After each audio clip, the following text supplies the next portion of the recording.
Hey everybody, welcome back to Video Game Esoteric and our continuing series Retro Revamp Rewind, where I take a look at some of the earliest videos on my channel because I didn't have as big of an audience back then, and these are some of my favorite games of all time and I want to keep talking about them. And today we got a real special one for you. This is Ai Cho Aniki, and I originally did this on Season 4 of the channel back when I called things by seasons under the Oddity Obscura, because this game is quite odd. It is notorious for being a very strange game, but the thing that most people don't talk about is, even if it is strange, it's actually a really interesting, competent shmup that I love. Before we get too far involved though, do me a huge favor, go down below, hit like and subscribe, and ring that notification bell, definitely helps us out. And if you feel so inclined and want to support the channel, we got a Patreon link down there as well. But what can I say about Ai Cho Aniki? This entire series is notorious for having very homoerotic imagery in it, which is perfectly fine, you do you, no judgments on this channel. But the makers of this game just kept making the strangest things, and this is just one game in the entire Cho Aniki series. They made these up through the PlayStation 2. Unfortunately, as you get later in the series, they become less good games and more just strange games. But on the PC Engine CD, which you're watching it here, I'm playing this on the Mr. FPGA, just so I didn't have to take my PC Engine out because it's only composite. It's still a really awesome shmup that also just happens to be weird, and that's the great thing about Cho Aniki and Ai Cho Aniki, is that you're straddling that sweet spot, straddling pun very much intended, between being weird in a bad game and being weird in a good game. This is definitely not the best shmup ever made, and it's certainly not the worst. But when you combine the decent nature of the gameplay in with the just complete absurdity of it all, that's when you get a really magical game, because from start to finish, this game just throws the strangest things at you. We're fighting this giant Chinese looking head here that has fans that are keeping it propelled in the air and a giant mechanical jaw. And trust me, it's just going to keep getting weirder as we go on, so don't leave the video early unless you want to miss all the good stuff, because Ai Cho Aniki is just going to keep it coming more and more. You have these giant butts just with legs, still not even close to the weirdest thing you're going to see in this game. And that's why I do love the game. If this wasn't weird and it was just a shmup, I would play it, I would think it was fine, and I wouldn't really go back to it too much. But the fact that it's just so strange and so odd and so what it wants to be and not caring about what people think about it is what I really love about the game. But I will say the soundtrack is just absolutely one of the best shmup soundtracks I have ever heard. This is the song that I used for my channel trailer. Actually, we need to re-edit that soon, so maybe it's not anymore.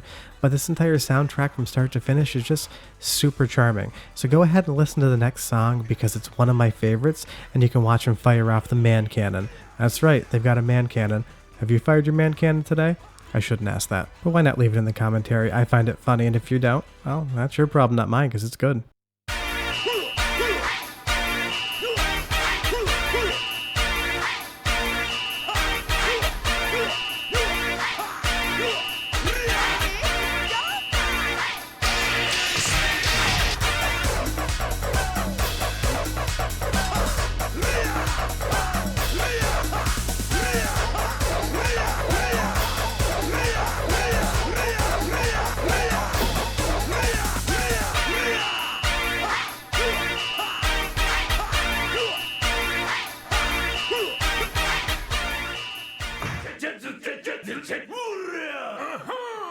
It doesn't get much better than that. And if you're thinking, is that the weirdest thing you're going to see in Ai Cho Aniki? No, we're not even there yet. Just trust me, hang on for the ride, we'll get to it. Flying butterfly men? Kinda weird. Giant butts that are purple with legs? Sorta weird, but we've got more coming up.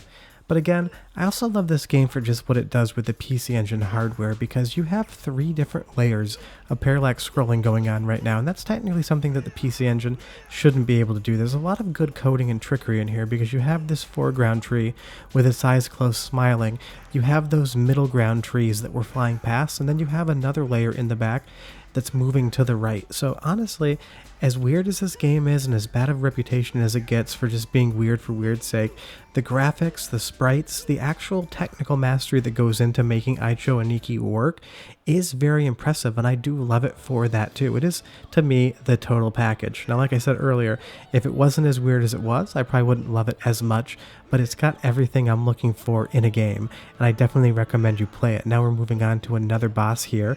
It's a scarecrow or some sort of clown. I'm really not sure what it is. He has the power of telekinesis. I should touch on how this game actually works though. It's not just a shmup. A lot of the moves you're seeing me doing, the giant head beam, that's a protein cannon, by the way, in case you were curious. And all of the projectiles are input with fighting game moves. If you just push the button, get the homing attack, that is the weakest move you're going to get in the game. But if you actually use Street Fighter inputs, you're going to get more interesting results. And we're getting a little bit weirder now. Now we have these giant muscle caution cone men with a very big codpiece on the front. They definitely are stuffing, or you should just give them a hand for being that good at it, pun intended. But otherwise, again, it's just weird. But it's getting harder, it's getting more interesting. This game is just getting better, and that's the weird thing, is that on all rights, on paper, this shouldn't be as good as it is. And unfortunately, when you get into the rest of the series on the Saturn and the PlayStation 2, it's not a good game, it's just a weird game. But Ai Cho Aniki is the sweet spot between the weirdness and the competency of being an actual good game. And the same developers that made this game made a lot of other games in different genres that are equally as weird. You should definitely check them out. I'll leave a link in the description below to the Wikipedia telling you all the games that they have made. But Ai Cho Aniki isn't just a flash in the pan. It's a pretty long game as far as shmups are concerned. It's not too long to get bored with it, but it doesn't end too early either. It hits that sweet spot of just being long enough to enjoy it without going overboard. But going down the checklist again, competent gameplay, check. An interesting input system where you use fighting game components to be able to pull off your projectiles, check. The ability to spin past enemy projectiles, check.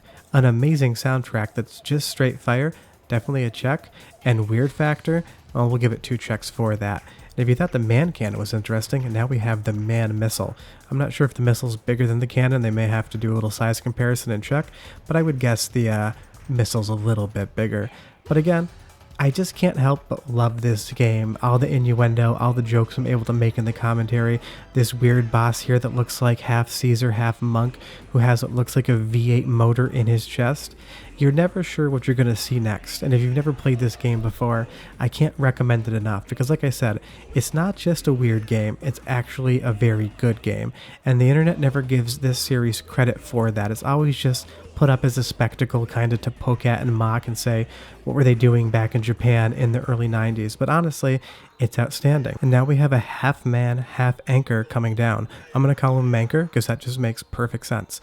The further you get into this game, the weirder it gets. The further you get into this game, the more you end up loving it. The further you get into the game, the more you realize that it's actually just an awesome game. I love when developers just do whatever they feel like doing because it makes them happy. This is the era before sales figures were huge. They weren't doing design by committee games. They weren't trying to figure out how to make the most sales possible. They were just trying to make a game that they thought was good. But short of that, thanks so much for watching, guys. That's Ai Cho Aniki. Do me a huge favor, go down below, hit like, subscribe, and ring that notification bell, because I'm the only channel that gave you an eggplant party this week. Honestly, is this where the eggplant emoji concept came from? I don't know how old it is, but maybe Ai Cho Aniki gave us the cultural touchstone of the eggplant. We'll see you guys next time. Hope you enjoyed this episode. Play the game because it is good. Bye-bye.